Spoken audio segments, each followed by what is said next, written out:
the Eagles, they were playing a team that's considered to be not only a playoff contender, but potentially a Super Bowl contender. And the Eagles got it done once again as Philly prevails 33-26. They got a late field goal block in this game that ended up winning it for them. But just what were your takeaways from the Eagles flying high to 3-0? The reason I don't want to come in here and talk about them every week is because it's expected. Everyone talks about the schedule, but, on this schedule is the teams we already beat. And everyone wants to say we got worse, but I don't know what team they're looking at. I think we got better. When you're having to commit to young guys and having young guys play well, they're going to only get better. They can't get any worse. We still don't even have Nakobe Dean back. So for our young Jahad Campbell to come in there night in and night out and just ball his ass out alongside the best linebacker in football and Zach Bond, this team is rolling. Down 18, it was not looking pretty. This game is going to be remembered as the Jordan Davis game. 4 years ago, he was labeled – throughout his 4 years, he has been labeled a bust. And I think it was really hard to label him a bust. But when you have guys like Kyle Hamilton being picked right after him, all-pro Kyle Hamilton, it's like, all right, Jordan Davis, we traded up for you. We could have got a guy like Kyle Hamilton. You haven't been able to play to what you needed to do. But throughout these 3 games, he's been arguably our best defender. Jordan Davis, 1 turnover on down stop, 2 blocked field goals, 1 return to the house, 5 tackles, 1 sack, 1 tackle for loss, and a quarterback rush. Besides a blown coverage against the Chiefs, we have not given up a touchdown in the second half. So that goes to Vic Fangio. We've had a lot of turnover on defensive coordinator-wise after being a successful team. To have that camaraderie roll over into a second season, Vic Fangio is showing why he's one of the best to do it. Like I said, Quintana Bay. I'm going to come in here and say this every week. Devontae Adams said, walking into the locker room before the game, Quinnon's never seen nobody like him. And, that's crazy to say because he played a Jamar Chase. He played a CeeDee Lamb twice a year. Like, we play a lot of good receivers. So for Devontae Adams to kind of stick his chest out and say something like that, and 5 targets, 2 catches, 12 yards, 0 touchdowns. He held Puka to 8 yards, 1 catch, 1 target.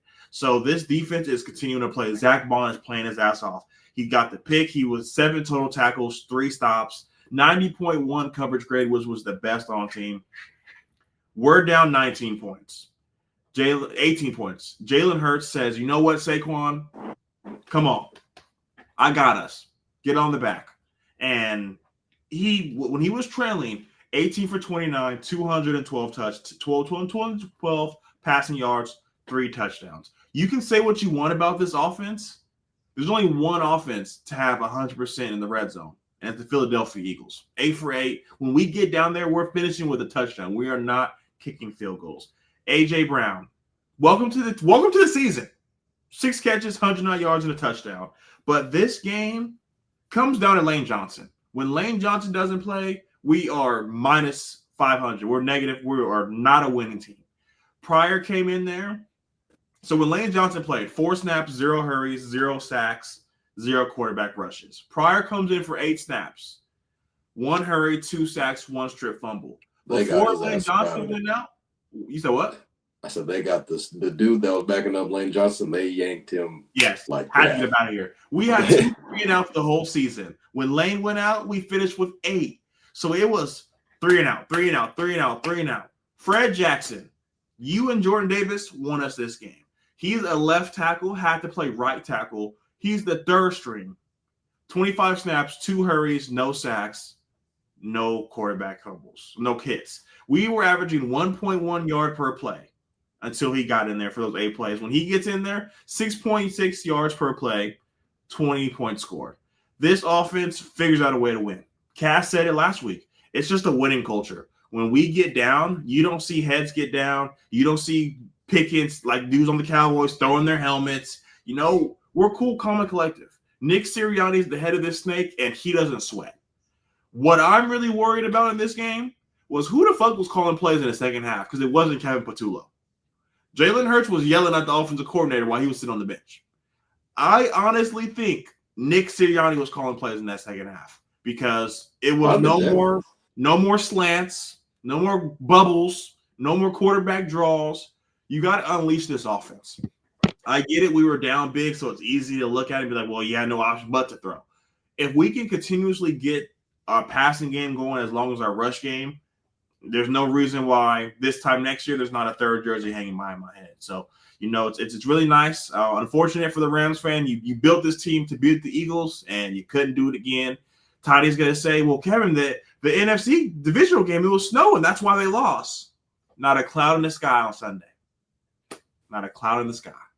So I don't know what they're going to blame now. I guess they're going to blame the long snapper from here on out. So Jalen Hurts owns Matthew Stafford and the Rams. They're 4-0 against them.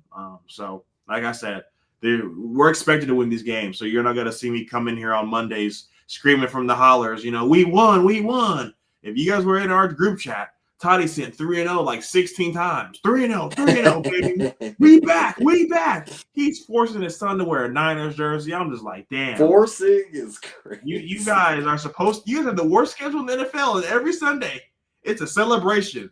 It's a parade in my city, like John Morant says. So we're supposed to win these games. I'm happy we're able to pull it out.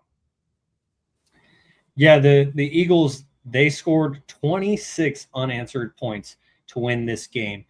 The Rams, they led 19-7 at halftime and basically led 26-7 for all intents and purposes basically at halftime, because the Rams went up 26-7 54 seconds into the second half. So for the most part, the Rams were up 26-7 at halftime, and then the Eagles did what the Eagles did, as Kevin elaborated there. And Toddy, before I get your thoughts on this, I wanted to highlight a comment from Grey Wolf where he says, Rams were the better team against the Eagles in the first half. 3 of those red zone possessions should have been TDs, but ended up with 3 field goals.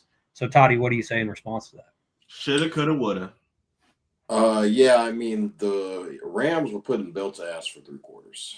I do think the Eagles had to get waking up a little bit halftime. I don't know what Sirianni, what Hurts, and all those boys were saying at halftime, but they were like, this is not Philly football. And they came out. They were scoring touchdowns, and the Rams were matching with field goals. That was literally the game.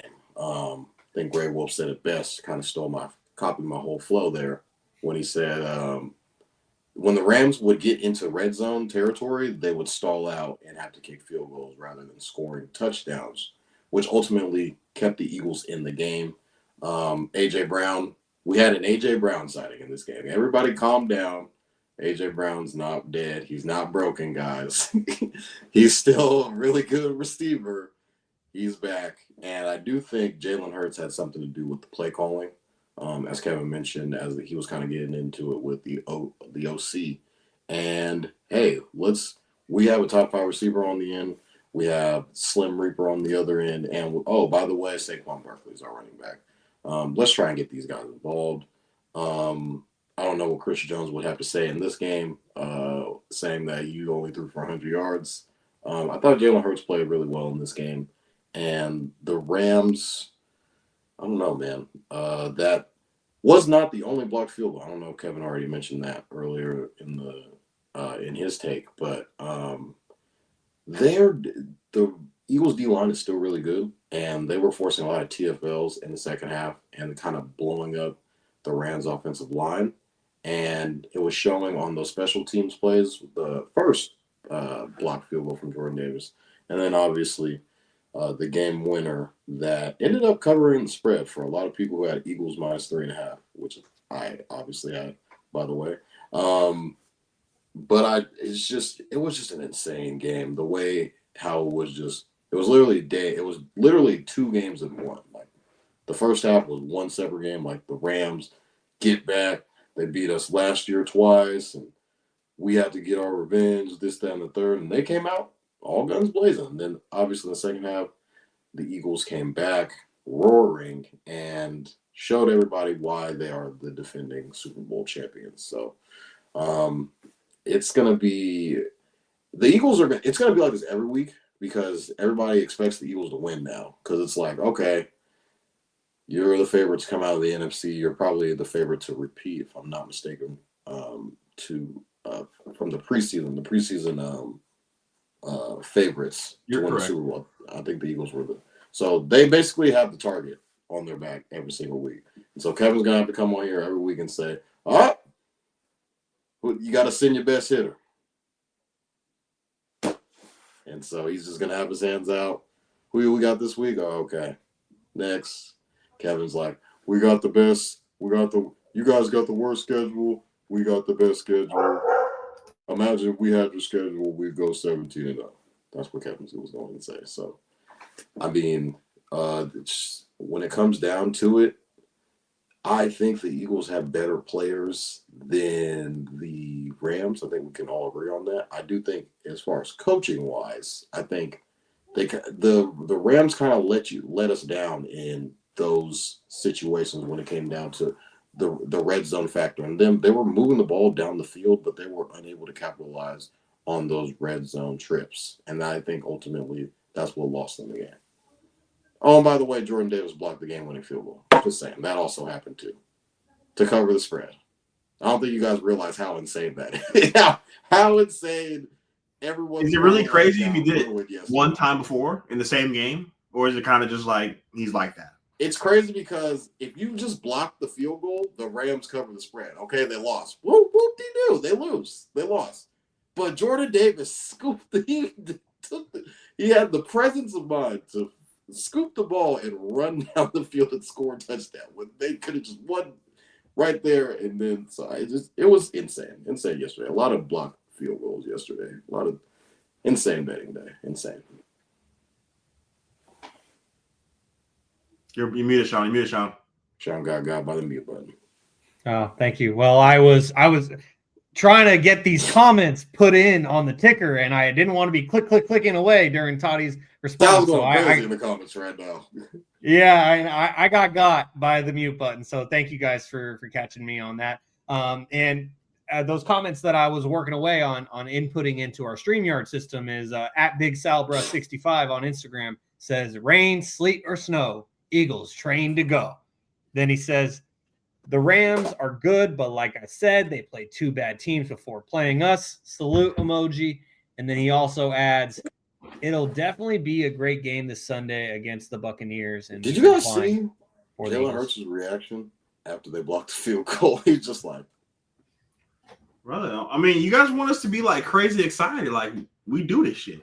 Like, Kevin, you were kicking and screaming after the Kevin's brother, like, I'm not gonna lie to you. I was gonna give Kaz his flowers. I text Kaz, I was like, brother, pack it up. It's over. We're cooked. Pryor stinks. Like, you have nothing to do. And he said, Kevin, we got this. I'm like, Kaz, not with him out there. We don't got it. We don't got it. So Kevin's like, you might as well send me and you out there. We're kicking the field goal, and I put myself in the corner. I said, Alyssa, I can't watch. 3. He blocked it. And he's running, bro, running all around. I was like, what the fuck? Yep. Oh my God. I was cooked. Yeah, it was insane just how calm that he was. And then you see Kevin probably saw this because I saw it. When Jordan Davis was getting interviewed and then Jalen Hurts walked in and he was like, I knew y'all was gonna make a play. Like LeBron always said. And I just knew it's walking out there when it was before kickoff. I just knew it was gonna make a play. So thought that was really, really cool insight there. For sure. And something that I wanted to add from our YouTube comments, Grey Wolf says AJ Brown became relevant after the announcers pointed out that he had no receptions in the first half. Announcers jinx works again. But hey, at least the announcers jinx worked in a positive way this time because reverse announcer. I always think about the announcers jinx like in a negative way of like, Jaevon Toddy is a perfect 12 of 12 at the free throw line tonight. Can he keep it going, brick? And so it's like the announcers jinx always seems to be a negative thing. And so I was just glad to see that it ended up being a positive thing. Should we be thanking Kevin because now that they beat the Rams, we're number 1 in the NFC West? Is this a gift? Was this a gift? I think we should. I think we should. Kevin, thank you. Kaz, I hope you see this later. Thank you. Because when I initially saw that the Eagles came back to win, I was like, damn it. Like, Eagles almost got. and the Rams couldn't finish the job once again. But then I realized in hindsight, I was like, well, it's the regular season, so we want the Rams to lose. So shout out to Philly. Thank you. We appreciate you, because if the Rams won that game, the 49ers would have been tied for first. Instead, they are now in sole possession of first place. And so we thank you for that. We appreciate it. It's always a pleasure doing business. Yes, sir. And one final thing that I wanted to get to from Sal on Instagram. He says, as an Eagles fan, I really don't like the Niners, but dang, man, that's unfortunate having all those injuries, but the backups are definitely stepping up with the hang loose emoji. We appreciate that, Sal. Thank you. It's been tough. It's been tough for us 49ers fans these last couple seasons. These injuries just seem like they are not stopping. And so hopefully they get to the point where they actually do stop.